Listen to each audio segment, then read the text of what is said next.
Join me today here at Chris's Granite Paradise as we look at a beautiful collection of rocks that my good friend Art and I collected quite a few years ago in the upper reaches of the Little Bighorn Canyon. Of course, that's the source of the famous Little Bighorn River right at the Wyoming-Montana border. And of course, that river flows into Montana and was the site of quite a bit of history, which we will look at here in a moment.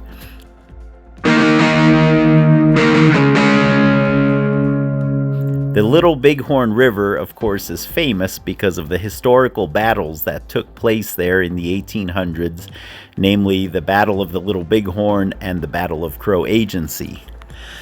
The focus of this video, of course, is the assortment of rocks that Art and I gathered that day in the canyon. This is quite a ways upstream.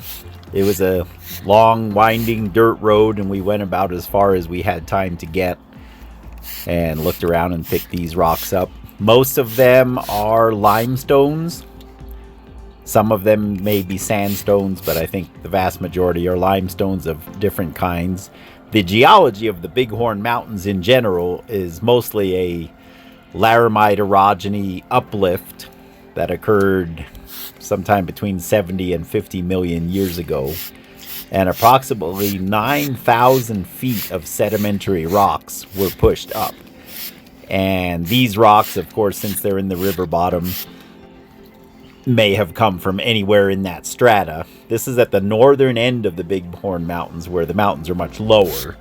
So I think that's why the rock variety is mostly limited to limestone. There were a few granites. I talked to Art a few minutes ago, and he remembered finding some granites, and I do too. I didn't pick any up because they weren't very interesting, but they were represented. And of course, in the core of the Bighorn Mountains, there are basement rocks exposed, that some of which are upwards of 3 billion years old. These limestones, of course, are much more recent. I did not notice any clearly definable fossils. However, you'll see some of these stones have blotches of different colorations, and that could be caused by some kind of fossil inclusions. However, none that I'm able to define.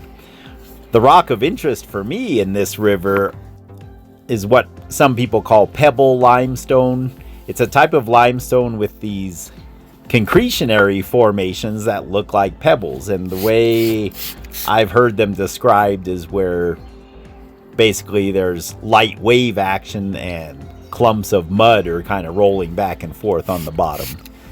Not really sure about that, but this rock occurs all over the Bighorn Mountains. I have some beautiful pieces from the south end of the Bighorn Mountains, and of course around Cook City, Montana, and the Beartooth, there are other layers of the same pebble limestone. A huge shout out to my good friend Grant for his beautiful cabochons that he made out of an agatized version of this limestone.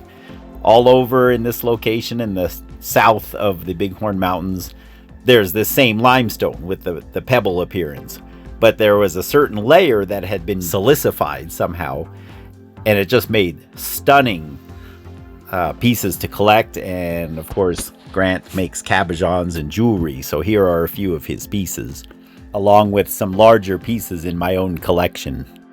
This material actually appears online known as bamboo jasper or bamboo leaf jasper, and what little research I can find on its origin basically says what I said, that it could either be a sandstone or a limestone that later became silicified.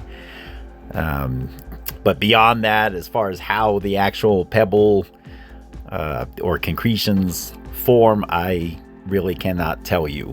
If anyone knows, I would appreciate knowing in the comments. This particular location is in the vicinity of Lysite, Wyoming, and so Grant and I have affectionately called this material Lysite bamboo jasper. So of course, those of you who know me, you know that I like to collect by location, and I have displays, as I call them, on my different sculptures of rocks from different areas. And this particular display is unique because of those limestones. It's an amazing variety of limestones. Let's just put it that way.